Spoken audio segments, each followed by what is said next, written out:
कुमारदुबी के एमसीएल मैदान में शुक्रवार को केएमसीएल कारखाना मजदूरों के समस्याओं को लेकर झामुमो के बैनर तले बैठक किया गया।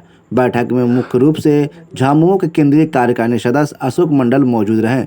बैठक में केएमसीएल कारखाना के मजदूरों ने अपनी समस्याओं को रखते हुए कहा कि कारखाना नीलामी के बाद स्थानीय प्रशासन और कंपनी के कुछ लोग आकर मजदूरों को क्वार्टर खाली करने का 15 दिनों का टाइम दिया है, जिसके बाद से लोगों के मन में घर खाली करने का डर बना है।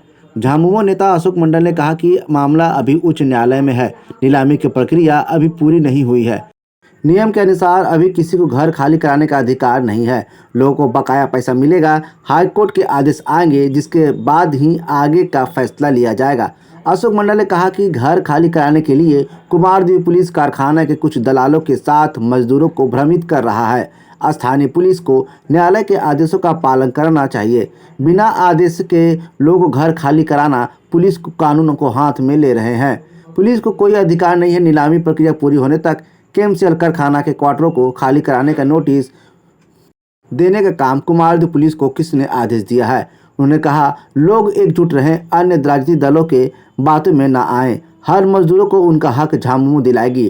केएमसीएल को लेकर आए दिन सभी पार्टी के लोग तरह तरह के बैठक कर भ्रमित करेगी। ऐसे लोगों के बहकावे में नहीं आना है। मजदूरों को उनका हक दिलाने के लिए जरूरत पड़े तो मुख्यमंत्री हेमंत सोरेन को बुलाया जाएगा। जब तक कोर्ट की प्रक्रिया पूरी नहीं होती है तब तक किसी को घर खाली नहीं करने दिया जाएगा। अशोक मंडल ने कहा कि रिव्यू टेंडर से बात कर मजदूरों को बकाया राशि किस प्रकार से मिलेगी, कैसे दिया जाएगा, इसकी जानकारी ली जाएगी, जिसके बाद ही आगे की बैठक की जाएगी।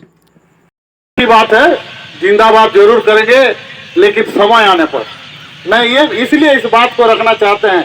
यहाँ के लोगों को दिग्भ्रमित करके रखने का काम करते हैं। लोग हताशा में रहते हैं और हर तरह की नई नई बात रोज करेंगे। उसके बाद जो भी हाईकोर्ट लिक्विडेटर का जजमेंट होगा उस बैठक हो रहा है। आप लोग जानते हैं, अखबार और मीडिया के माध्यम से, इलेक्ट्रॉनिक मीडिया से जिनका जितना जानकारी हुआ है उसमें केएमसीएल हाईकोर्ट लिक्विडेटर से उसका ऑक्शन हुआ है और ऑक्शन में क्या दिया हुआ है उसका जजमेंट का कॉपी अभी तक हम लोग स्टडी नहीं कर पाए हैं।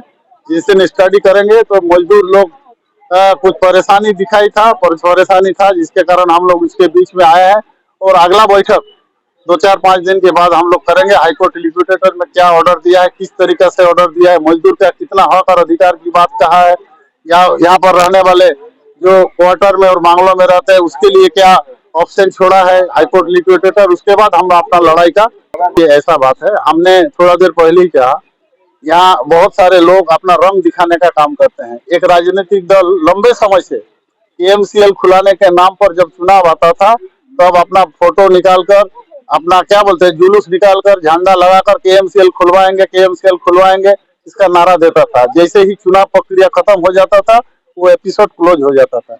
इसी तरीका से ये भी एक फॉर्मूला लगाने का काम किया है, मैं जितना जानता हूँ। और जहां तक बात है, जहाँ हाईकोर्ट की मामला है, हाईकोर्ट का ऑर्डर की बात है, वहाँ थानेदार क्या चीज है, थानेदार उसका कोई महत्व नहीं रहता है और ऐसे इने गिने दलाल का भी कोई महत्व नहीं रहता है। अब हाईकोर्ट लिक्विडेटर में क्या ऑर्डर दिया है, किस तरीका से, जैसे हम लोग अखबार में सुने हैं कि हाईकोर्ट लिक्विडेटर में 112 करोड़ में इसका ऑक्शन हुआ है। उसका 1/3 रुपया 22 करोड़ ना 24 करोड़ रुपया वो लोग डिपोजिट किया है और डिपोजिट किया भी है। हाईकोर्ट से ऑक्शन भी हुआ है, लेकिन उसका एक सिस्टम है, उसका एक नोटिफिकेशन होगा, बाकायदे चिट्ठी आएगा जिला प्रशासन के पास, जिला प्रशासन से चिट्ठी वो आएगा, क्या बोलते हैं निरसा में, यहाँ पर जो एरिया क्षेत्र के पदाधिकारी होते हैं, तो अब उसके ऊपर में इम्प्लीमेंट करने की बात आता है। अगर ऐसा कोई पदाधिकारी, ऐसा कोई राजनीतिक दल के लोग करता है तो यहाँ के लोगों को जैसे पहले दिग्भ्रमित करता था, आज भी दिग्भ्रमित करके अपना रोटी सेकना चाहता है। यही सच्चाई है सर। अभी कुछ लोगों को मतलब घर खाली करने का 15 दिनों का समय दिया गया, ऐसा क्या मतलब होता है? कौन खाली कराने वाले हैं? जब हम कहीं पर बसे हुए हैं, जिसका मकान है वो जब तक नहीं आता है, उसका लोग जब तक नहीं आता है, तो फिर ऐसे लोग कहने का क्या महत्व रह जाता है? क्या उसके पास प्रशासन के पास जाके आप ही पूछिए, आप इलेक्ट्रॉनिक्स मीडिया से आते हैं, थाना प्रभारी के पास या जो भी आए थे, पूछिए आपके पास कोई ऑर्डर आया है खाली कराने के लिए, तो आप क्यों गए थे वहां पर? देखिएगा, बोलेगा हम नहीं गए थे। ये गलत बात है। आप जाके पता लगाए। यहाँ लोग को दिग्भ्रमित करने का, माँ बहनों को करने का काम कर रहा है और अपना हाथ में वो मोर्चा लेना चाहता है, जिसके कारण ये सब नाटक करता है।